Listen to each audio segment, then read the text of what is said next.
টালিগঞ্জের আইটিআইতে SIR শুনানিতে পড়ল poster.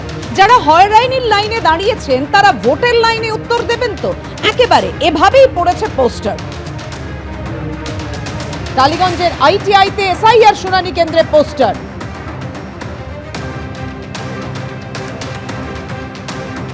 SIR এর খসড়া তালিকা প্রকাশ হওয়ার পর হিয়ারিং নোটিশ যাচ্ছে এবং সেক্ষেত্রে অনেকেই বলছেন তাদের নানা রকম সমস্যা রয়েছে এবং তার জন্য তাদেরকে হিয়ারিংয়ে ডাকা হচ্ছে। অনেকেই বলছেন অনেক দীর্ঘ সময় ধরে তারা হিয়ারিং লাইনে থাকছে। তবে আমরা যে জায়গায় দাঁড়িয়ে রয়েছি টালিগঞ্জ আইটিআইতে, সেখানে দেখতে পাচ্ছি একেবারে যে হিয়ারিং সেন্টার, সেই হিয়ারিং সেন্টারের ভেতরে একটি পোস্টার দেওয়া হয়েছে এবং সেই পোস্টারটি কে দিয়েছে কোনো রকমের নাম উল্লেখ করা নেই এবং সেখানে লেখা রয়েছে যারা হয়রানির লাইনে দাঁড় করালো তাদের ভোটের লাইনে উত্তর দেবেন তো।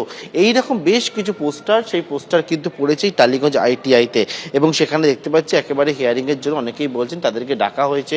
কেউ বলছেন তাদের 2002 সালে নাম ছিল, তার পরবর্তীকালে ডাকা হয়েছে। কেউ বলছে আরো পেপার চেক করার জন্য ডাকা হয়েছে এবং এইরকম একটা পোস্টার পড়েছে। এবং একদিকে যেমন ঠিক দেখতে পাওয়া যায় ভোটের সময় বিভিন্ন জায়গায় বাইরে বুথ করা হচ্ছে, ক্যাম্প করা হচ্ছে, সেই রকম দেখতে পাচ্ছি টালিগঞ্জ আইটিআইয়ের বাইরেও সেই বুথ করা হয়েছে তৃণমূল কংগ্রেসের তরফ থেকে। তবে ভেতর দিকে এইরকম যে পোস্টার পড়েছে সেখানে কারো নাম নেই, শুধু নাম ছাড়াই এইরকম কিন্তু হিয়ারিং সেন্টারের ভেতরে দেওয়া হয়েছে পোস্টার। ক্যামেরায় পার্থপ্রতিম রায়ের সঙ্গে পার্থপ্রতিম ঘোষ, এবিপি আনন্দ, কলকাতা।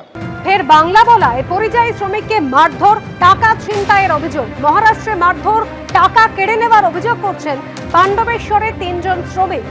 গত নভেম্বরে মহারাষ্ট্রে কাজে গিয়েছিলেন অভিযোগকারী শ্রমিকরা, আর মহারাষ্ট্র থেকে ফেরার সময় বাংলা বলায় মারধরের অভিযোগ।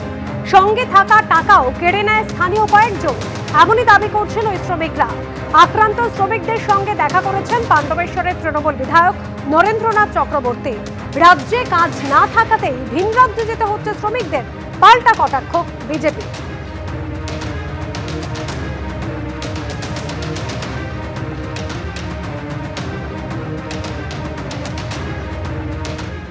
আমাদেরকে ওই গাড়ি থেকে নামাইয়ে ট্রেনে চাপিয়ে নামিয়ে দিল, বাস ওখানে যে লোকগুলো ছিল তারা সব লুটপাট করলি না বাংলা কথা বলার জন্যে। আর বাসের থেকেও কিছু হয়েছিল, মানে ওই হিন্দিতে কথা বলে আমরা যে ভাড়াটা দিলাম, ভাড়াটা দেওয়ার পর কিন্তু আমাদের 3 জনাতে বাংলা কথা বলছিলাম, ওই নিয়ে ওরা কিন্তু অ্যাকশন ওরা নিয়েছে। আধার কার্ড দেখার পর কিন্তু ওরা ভাবছে তাহলে বাংলাদেশি, ওই জন্য বেশি অ্যাটাক করলে, করে সব যা ছিল লুটপাট করে দিল। বাসে ওঠার মধ্যে আমরা প্রথম টিকিট করেছি, হ্যাঁ, বা হিন্দিতে বলেছি, তারপরে টিকিট দিয়েছে, তারপরে আমরা বাংলাতে নিজেদের মধ্যে কথা বলা করছি, তখন বলছে না এরা বাংলাদেশি, মানে ওদের ভাষা আর কি বলছে। যেরকম মহারাষ্ট্রে মানে বাংলাদেশ উচ্চারণটা আসছে। তো আমাদের জিজ্ঞেস করি তোমরা কাহা ঘরে, আমরা ওয়েস্ট বেঙ্গল ঘরে। তা বললে তোমরা বাংলাদেশি, বলে তো আরো চলো। আমরা বাস স্ট্যান্ড যেমনি নেমেছি তারা জোর জবরদস্তি গাড়ির মধ্যে উঠাই, ওখানে লোকাল ছেলেরা ওঠার পর এক জায়গায় নিয়ে যায়, সেখানে বলছে তুই ভোটার আইডি বের কর। আমার বের করছি তোর তো বাংলাদেশ, আমার না আমার ওয়েস্ট বেঙ্গল, বলছি না তোর বাংলাদেশ। আমার তারপরে গেল গরম চা আমাদের মাথার উপর ঢেলে দেয়, মা ধরে লাত ঘুষি পিঠে চাইদিক মারে। তারপর দেখছি আমি তো আর কিছু অভিনয় করলাম, পেটে ব্যথা করি, তাও মানছে, তাও গরম চা গা দিয়ে এসে দিচ্ছে। হ্যাঁ, বলছি না তোরা তো বাংলাদেশে বেঁচেছে।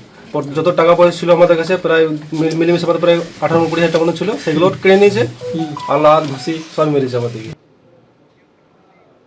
শ্রমিকরা তারা অভিযোগ করছেন আধার কার্ড তাদের কাছে দেখতে চাওয়া হয়েছিল, আধার কার্ড দেখার পরেও বাংলাদেশি বলে দাগিয়ে দেওয়া হয়েছে, জোর করে গাড়িতে তোলা হয়েছে, মারধর করা হয়েছে।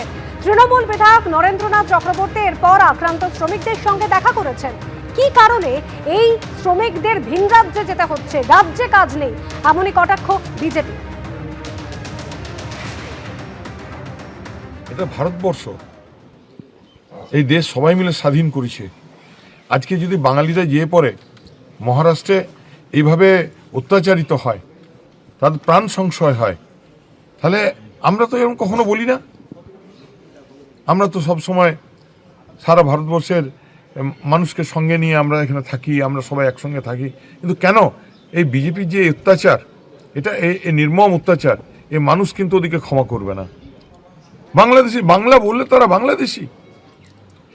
এই যে একটা মানে এই যে আবহ তৈরি হয়েছে, এটার জন্য দায়ী এই সেন্ট্রাল গভর্নমেন্ট।